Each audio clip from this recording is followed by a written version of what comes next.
When people hear chip war, they usually think about geopolitics, export controls, trade restrictions, global supply chains, competition between nations. But in 2026, there's another chip war unfolding, and it's happening inside the United States. It's not about countries, it's about control. Control over AI silicon, control over manufacturing incentives, control over who defines the next computing platform, and it's intensifying. The first front of this domestic chip war is between GPU dominance and custom silicon. For years, high-performance computing in AI has been dominated by a small number of companies providing general-purpose accelerators. But now hyperscale cloud providers are designing their own chips. Why? Because buying at scale is expensive. If you're operating thousands, sometimes tens of thousands, of AI accelerators, margins matter. Custom chips tailored to specific workloads can reduce cost per inference, improve energy efficiency, and decrease dependency on external vendors. So inside the US, a quiet battle is underway between traditional chip leaders and the hyperscalers. Building in-house alternatives, it's not hostile yet, but it's competitive. Second, there's a manufacturing race fueled by policy. Federal incentives and semiconductor funding programs have triggered massive investment commitments. States are competing for fabrication facilities, advanced packaging plants, and research centers. Texas, Arizona, Ohio, New York, each wants to become a semiconductor hub. Billions in public subsidies are being deployed.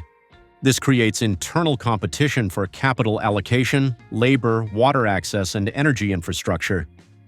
The chip war isn't just corporate, it's regional. Third, advanced packaging is becoming a battleground.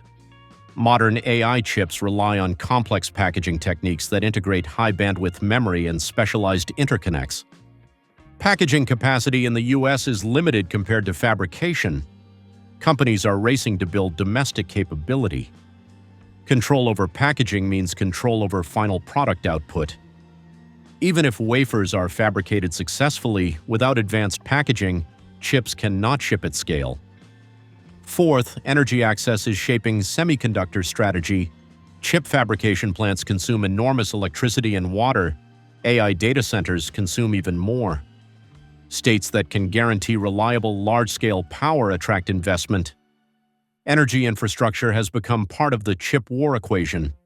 The competition is no longer only about intellectual property, it's about megawatts.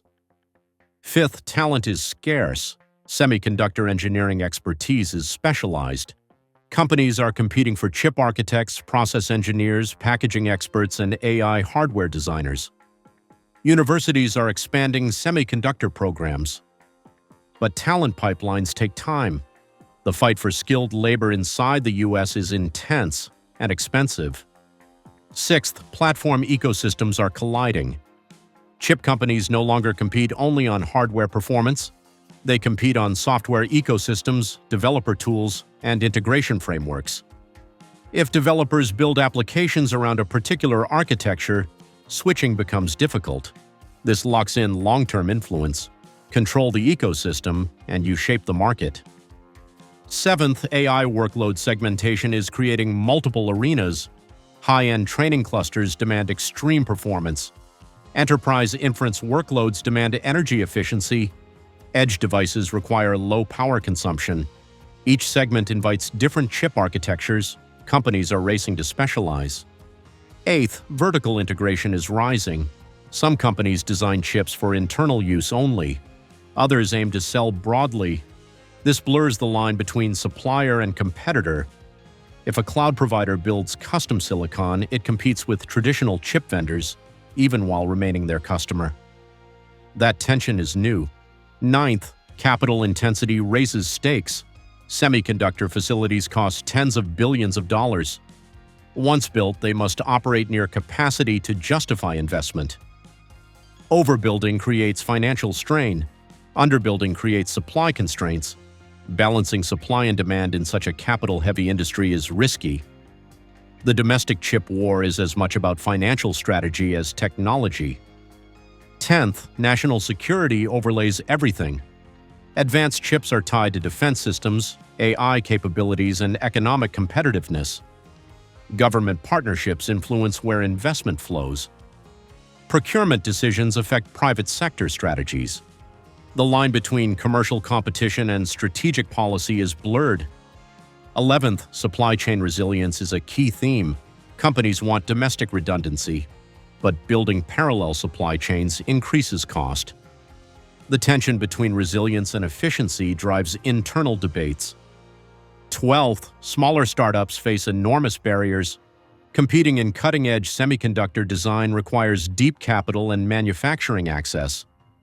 Large incumbents and hyperscalers dominate the landscape. Innovation continues, but scale matters more than ever.